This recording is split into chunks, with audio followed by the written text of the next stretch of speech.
You have an email that would take 2 minutes to answer, a cup that needs to be carried to the kitchen, an appointment you could schedule with one phone call. None of these tasks are difficult, and yet somehow you can spend 3 hours avoiding them. You watch another video, check one more notification, walk past the cup 5 times, open the email, close it, and promise yourself you'll answer it later. Then something strange happens. The longer you wait, the harder the task feels. A 2-minute email starts to feel like a serious project. A simple phone call begins to feel emotionally exhausting. And by the end of the day, you're not just avoiding the task, you're also criticizing yourself for avoiding it. The obvious explanation is that you're lazy or undisciplined, but that explanation is incomplete.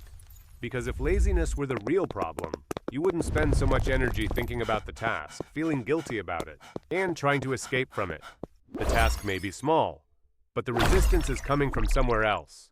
You are often not avoiding the task itself.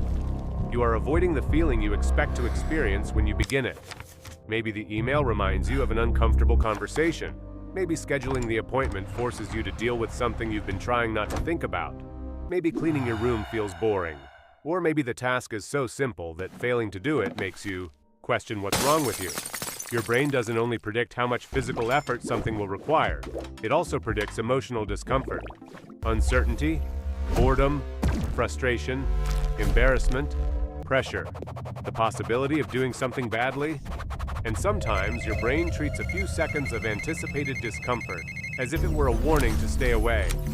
That's why telling yourself, "It's easy, just do it," doesn't always work. You already know it's easy. That isn't the problem. The problem is that your brain has attached an emotional price to the moment of starting, and that price can feel much larger than the task itself.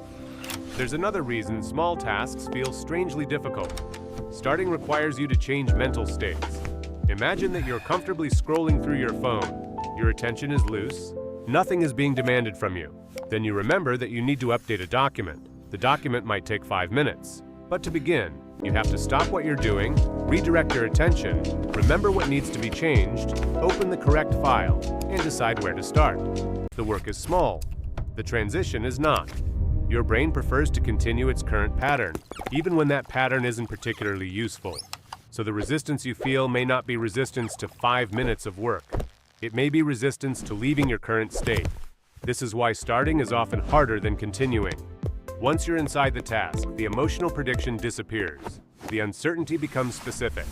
The first decision has already been made. But before you begin, your brain is reacting to a cloud of possibilities. And vague tasks create much larger clouds. Deal with your finances. Clean the house. Work on the presentation. Fix your life. None of those instructions tell your brain what to physically do. They describe outcomes, not actions. And when the first step is unclear, your mind has to solve the entire task before allowing you to begin. You don't see one action. You see every decision, every possible mistake, and every unfinished part at the same time. Compare that with, open the banking app. Put the dirty clothes in one basket. Write the title of the presentation. Place one document on the desk. Those actions are visible. They have edges. Your brain knows when they begin and when they end. But when a task remains vague, resistance fills the empty space. Then avoidance makes everything worse. At first, you're only avoiding the task. Later, you're avoiding the guilt connected to the task. Then you're avoiding the possibility that someone will notice you haven't done it.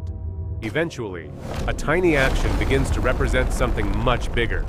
Answering one email now feels like confronting your irresponsibility. Cleaning one corner of the room feels like admitting how long you've ignored it. Opening the document feels like discovering that your work isn't good enough. The task did not become harder, it became emotionally heavier. Imagine placing a small box on the floor. The box represents the actual task. Every time you avoid it, your brain adds a stone. Guilt is one stone. Uncertainty is another. Self-criticism adds another. Pressure adds 5 more. After a while, you look at the pile and say, "I knew this task was huge." But the task is still the small box underneath. So how do you remove the resistance? You don't begin by demanding more motivation. You lower the cost of entry. First, identify the emotion you're actually avoiding, not the task, the feeling. Ask yourself, what do I expect to feel when I start this? Maybe the answer is boredom. Maybe it's confusion. Maybe it's the fear that the result won't be good enough. Naming the feeling makes the resistance less mysterious. Instead of saying, "I can't make myself do this," you can say, "I'm avoiding 30 seconds of uncertainty." That is a much more manageable problem. Second, turn the task into one physical action. Not clean the kitchen. Put 3 dishes in the sink. Not work on the report. Open the document and read the final paragraph you wrote. Not start exercising. Put on your shoes. The first action should be so specific that you could record it with a camera. If a camera couldn't clearly show whether you did it, the action is probably still too vague. Third, make a 2-minute agreement. You are not promising to finish. You are only promising to enter the task for 2 minutes. This matters because your brain often resists what feels like an unlimited commitment. Work until this is done. Sounds expensive. Do this for 2 minutes, has a visible exit. And once you begin, continuing becomes easier because the transition has already happened. But continuing is optional. The goal is to teach your brain that starting does not trap you. Fourth, allow the beginning to be imperfect. Write the bad first sentence. Send the simple version of the message. Organize one ugly pile. Your first action does not need to prove that you are competent, disciplined, or ready. It only needs to create movement. Perfectionism often disguises itself as high standards. But at the beginning of a task, perfectionism is frequently just another form of avoidance. You are trying to guarantee the quality of something that does not exist yet. So the next time an easy task feels impossible, don't argue with yourself about whether it should be easy. That argument only adds another stone. Instead, ask 4 questions. What feeling am I avoiding? What is the first physical action? Can I do it for 2 minutes? Can I allow the beginning to be imperfect? Your goal is not to finish the mountain. Your goal is to discover that the mountain was mostly anticipation. The task may still be boring. It may still be uncomfortable. But discomfort is not the same as danger, and resistance is not proof that you are incapable. Sometimes, it is simply the feeling of standing in front of a door you haven't opened yet.